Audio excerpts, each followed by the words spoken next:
Welcome to our tutorial on the Zelta Zip 47G phone. 47G is a model designed for executives and other users who will be spending a lot of time on their phone. It has a color screen and room for a lot of buttons to customize, making it ideal for a heavy user. 47G has a dedicated EHS headset port, and it also supports Bluetooth headset with an optional adapter. Alternatively, if you need to place your phone far away from an Ethernet port, we also have an optional Wi-Fi adapter. If your company has our UC client ZAC, all our phones are completely compatible with it, so you can control your phone calls from your desktop application or by pressing buttons on the phone. For this video, we will be using the phone buttons only. Check out our videos on ZAC to find out how to control your phone calls from the desktop application. We will start with the phone's layout. This device has a colored 480 pixel by 272 pixel display. The 4 buttons under the screen correspond to the keys currently displayed on the screen, and what they do varies based on the situation. For example, in this photo, the phone is in idle state. The options are menu, do not disturb, pick up a call from park, and directory for saved phone numbers. The top 3 buttons on the left of the phone are line keys. You can have up to 3 simultaneous calls, 1 call active and the other 2 on hold. When you're talking on a call on line 1, the key will light up solid green. If you place this call on hold, the line will start flashing. The rest of the buttons on the left and right of the screen can be configured to have a variety of functions by your system administrator. There are many custom options for those buttons: a speed dial, busy lamp field to monitor whether a coworker is on the phone, a button to log you into a call group to get call group calls, or a button for initiating on-demand call recording. And there's much more. If you want to know more about the custom buttons, check out our video on those in zeltas.com.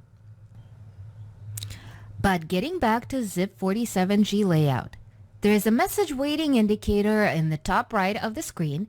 It will flash when you have an incoming call. It will also flash continuously if you have a new voice message. Now moving to the main phone panel. On the top right, we've got mute and headset. Mute is pretty self-explanatory, while headset button can be used to switch the audio for a call you're on to headset. Obviously, this will only work if you're using a headset. The row below it has the message button. You can click it to access your voicemail box. Next is the designated hold button. To remove a call from hold, press the button for the second time. To quickly call back a number you just dialed, click redial. After that, we have a dedicated transfer button. We will see it in action later in the video. Lastly, there is a speaker button on the bottom. Moving left on the main panel, there are the directional keys to navigate phone menus.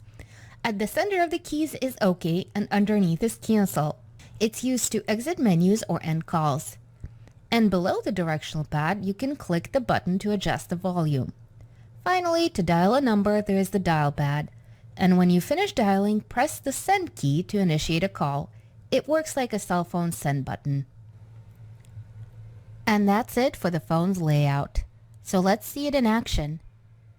When you get an incoming call, you can pick up the receiver or click the speaker button to answer the phone on speaker. If you're using a headset, you can answer the call with your headset by clicking the headset button, or you can click the button on the headset itself. To make an outbound call, dial the number and pick up the receiver, or you can click the send key or the speaker key. This way the call will immediately ring on speaker. And click on the headset button to hear the call's audio on your headset if you're using one. To end the call, you can hang up the receiver or tap the speaker key to end the call if you're using the speaker. Now let's see what you need to do to check a missed call. The message waiting indicator is flashing to show that I have a new voice message, and the display has a note about a missed call. This soft key is now View. I can click on it to see the caller ID for the missed call. Or I can view my recent call history by clicking on the up key on the directional pad. Use the directional keys to navigate this menu. You can click to make a call right out of the screen. To listen to the voicemail message, click on the voicemail button. You will need to provide your voicemail password. Your first time accessing the voicemail box, You will be prompted to set up a password and record your name and greeting. This is a very straightforward process. Just follow the instruction and it will only take a few minutes. Now let's take a look at the options you have while on an active call. You can place the call on hold with the hold key down here or with the soft key up here. This will cause the line to flash. To go back to the call, press the resume soft key or the designated hold button down here. I can park a call so that a coworker can pick it up from another device. I press the park button right here and the screen will show the number of the park slot. For example, this call is in slot 01. To pick up a call, press the pickup soft key and type 01 for the park slot, then send. You can transfer calls to your coworkers and numbers outside your organization. There are several ways to transfer a call. Which way you use depends on whether you want to transfer the call immediately, whether you want to check if the number you are transferring to is valid first, or you may want to talk with the other person before completing the transfer. For example, I'm on a call with a customer who needs help from our support department. Very simple and straightforward. I'm going to press the transfer button. This automatically places the call on hold for me while I dial the number of the extension. And then I click the transfer button again and the call has been sent. But let's say I want to make sure there's somebody answering the support line calls before I transfer the caller. For example, this is an urgent request from a valued client and I don't want to take a chance that all support agents are too busy to answer the call. I start by pressing the transfer button. With my caller on hold, I type the support extension, but this time I press send.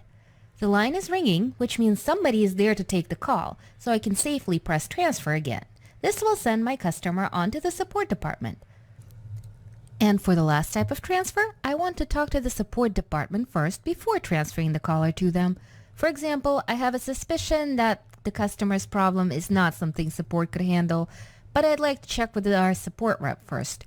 The first few steps are the same as the previous example. I press the transfer button, dial the extension for support, then send. But this time, I stay on the line until the call is answered. Hey John, I got Mr. Customer on another line and he can't get into his account. Oh, you want me to transfer him to you? No problem. All I gotta do is press the transfer button. Or not. This client's behind on billing and needs to talk to the billing department to make sure their account is reactivated. Then I should press the cancel key here since sending the client to the support line isn't going to help them. For the next feature, we'll discuss how to start a local 3-person conference on a ZIP47G. Let's continue with the previous example. I found out that Mr. Customer's payment didn't go through and that's why his account was disabled. I'm going to conference in our billing rep so that we can discuss a solution together. I press the conference key. This places the customer's call on hold, just like with transfer. Then I dial our billing department and hit send. Hey Tessa, I'm talking to Mr. Customer. Apparently his account was disabled because the last payment didn't go through. Can I conference you in so that we can figure out what's going on? Great! I press the conference key one more time, and now all 3 of us are talking together. If, like me, you are really bad at remembering extension numbers, you can access a directory of all the contacts on the phone system by pressing the directory button, then contacts. From here, you can initiate a call directly to the contact. And lastly, I'm going to talk about call forwarding. For example, if I'm going to be traveling for a while and want to forward all my calls to my coworker while I'm out. Start with menu button, select features, then go to call forwarding.